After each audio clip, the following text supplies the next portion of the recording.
Today on Know the Cause, Dr. Ann Boroch and Dr. David Perlmutter join us. Is it doctor-patient? No, they're both doctors. She is a naturopathic doctor. He is a neurologist, talking about autoimmune diseases. Healing multiple sclerosis. When you buy the book, get some white tape and put it right there. And you write on the tape what you have. Healing arthritis. This could very easily say healing heart disease, healing cancer, etc. She has done it. It took her a couple of years. She was totally convinced that MS is something you can defeat, and she's written about that in the book. When you found out that you had MS, what were their recommendations? Chemotherapy. Chemo for MS? Yeah, and get ready for the wheelchair. That was really what I was told.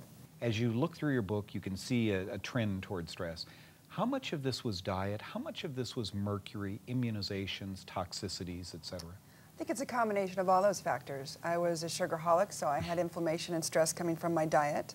I had 16 amalgam fillings in my mouth, so I had heavy metal stress. I was type A, hyperactive, so I had that stress. I had psychological components of suppressing anger and low self-worth issues. And then I had a body that was full of yeast, fungus, and that infectious part of it. So it's a combination. And then you have to talk about environmental toxicity. This is probably the most toxic time we're living in.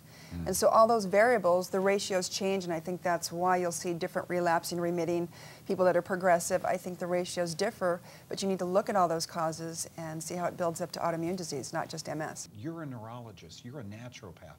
Both of you know the role of toxins in the body. What can people out there watching this show right now, how can they benefit from reading your book and learning from you on TV? Well, and that's a great point, is to make it simple. I mean, one of the simplest things is to change your diet radically, which is, I mean, the one step would be change the sugar. Get it out. Refined sugar that comes in many forms, because the mystery is in a piece of bread, you're going to find that it's hidden there. Even in salt now, they're throwing dextrose. So just read labels and get sugar out there. As far as antifungals, there's so many natural alternatives. I love Candida Cleanse by Rainbow Light. It's got a combination of natural antimicrobials that will clean up the ecology. The other thing is to also make sure that the elimination pathways, people have to understand that there's a lot of toxins that come out when you start to clean the body out. So you have to make sure that you have, I know this is fun to talk about, but daily elimination from the bowels. You want to support the liver.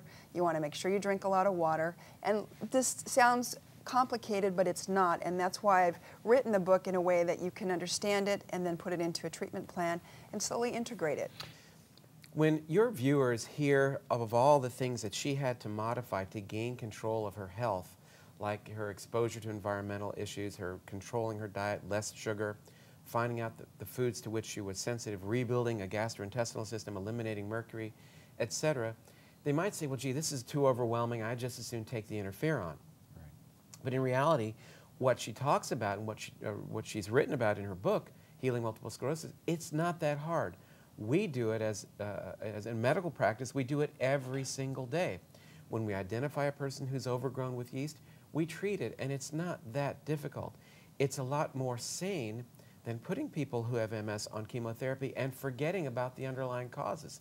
So I think that the Montel Williams of the world and the Oprah Winfreys of the world who choose not to air this information when the public is desperate to hear it are really missing out, and really, you know, this is a bit of a disservice.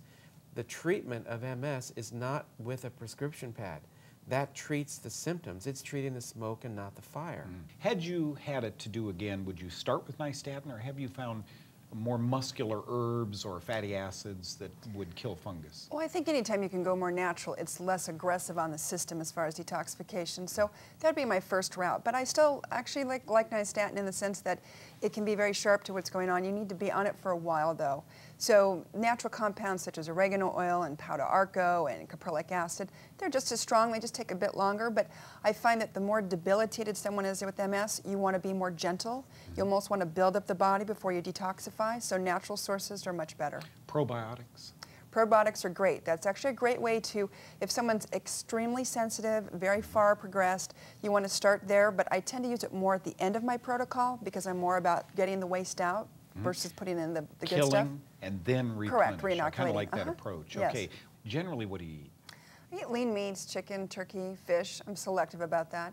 A lot of vegetables. I eat whole grains, particularly more brown rice and quinoa.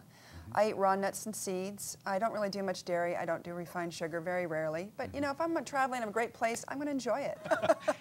Dr. Boroch, Dr. Perlmutter and you both believe that there are good fats, and I can remember back in clinical nutrition years ago that avocados you need to avoid because there's so much fat in nuts and so forth. Do you find that you can tolerate fats that are good? Absolutely, and that's such a myth. I mean, you need good fat to lose fat. We're so misinformed on that. Trans fats are what we need to stay away from, and those are in, you know, hydrogenated form in potato chips and breads. But we need the omega-3s from fish oils. We need some omega-6s from, I love evening primrose oil in the case of MS. But we need good fats, and you know, as Dr. Perlmutter said, that 70% of the brain is made up of fat.